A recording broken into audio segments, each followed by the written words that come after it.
JC and the Breakfast Club here on 103.3 KLOU. As you probably have figured out, I'm JC. Driving auto parts, I listened to the radio all morning long, and when 10 o'clock came around, and JC, you know, the Breakfast Club, or actually it was the Morning Zoo at the time, went off the air at 10 o'clock. I was looking for something else to listen to. My day was a downer from that point on. I really got a feel for what it would be like to do that just by listening to him. And I made it a point to get into this business. And one of the first things I wanted to do was work with JC.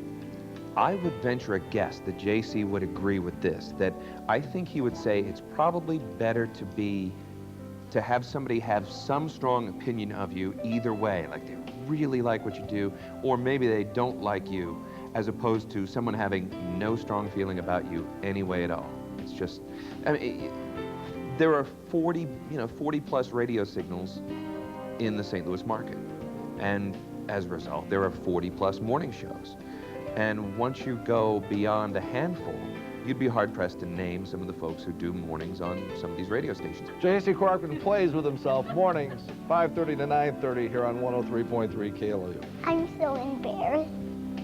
And what JC taught me, and guys like me, is that morning talent and talent, good talent, people that are going to go out there and get the ratings and really enjoy that stage are not like the rest of us. JC, Stephen DC, Guy Phillips, guys, I love you all, but you're not normal human beings. You're all different, and that's what makes you entertaining. When my dad gets on the radio, he sounds kind of strange. He's been in radio for a lifetime, and we all know that if we've read his book. I think his first interview happened when he was like 5 years old, when he went down to some guys in Chicago. Although I do think 47 or 48, however old he is a little young for a Lifetime Achievement Award. I hope he has a lot more life left than just these 47 years. I always think that Lifetime Achievement Awards should be given to somebody in their 70s, but I guess if you look at him, he kind of looks like he's in his 70s, so. He likes me. He really likes me. The sound of Big Sigh, Cyril Colcatronis,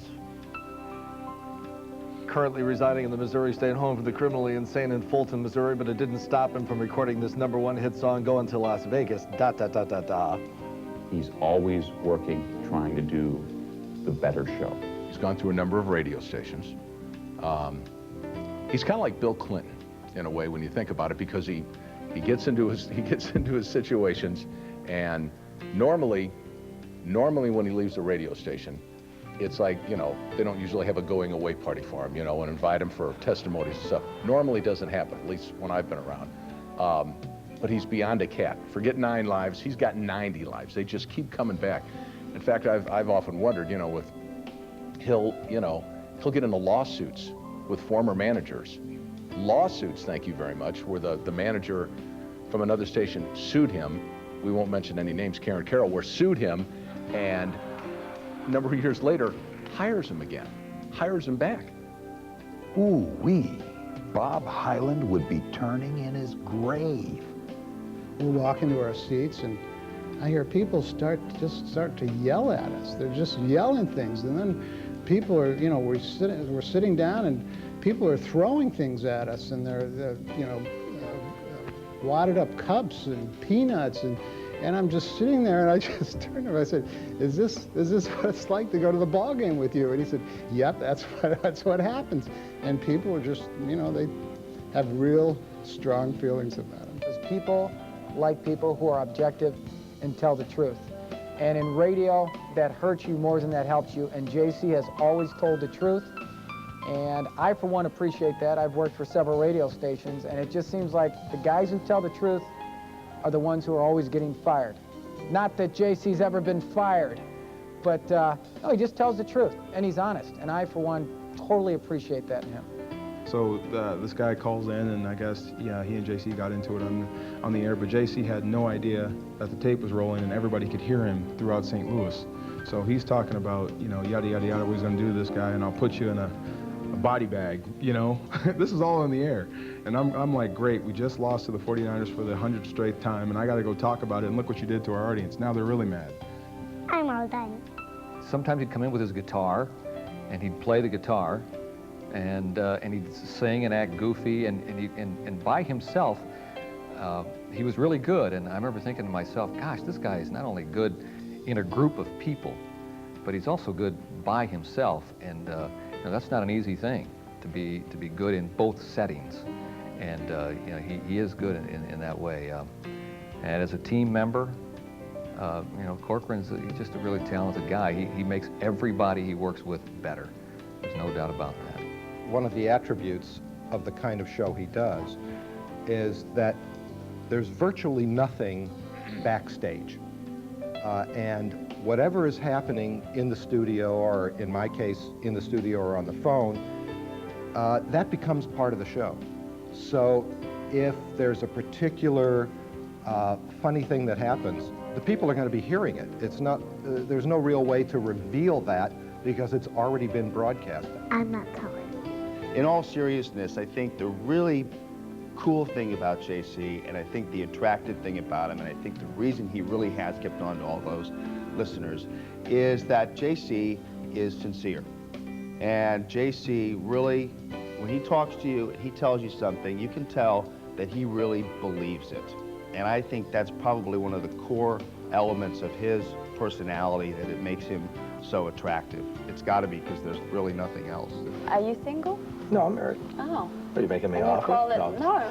JC was very instrumental in exposing the films in St. Louis and working with the studios to elevate the St. Louis market from what we call the B market, where we got the B-rated talent, to come into St. Louis. He was very instrumental in elevating the St. Louis market, where we eventually got A market talent to come here. So he's a smart, bright,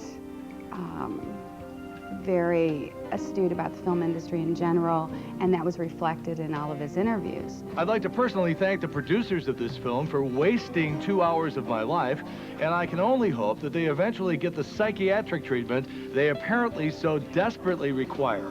J.C. Corcoran, News 4, St. Louis. The JC that you hear on the radio and the JC that is every day intersect a lot, but they are still two different people, and he's just worked really hard.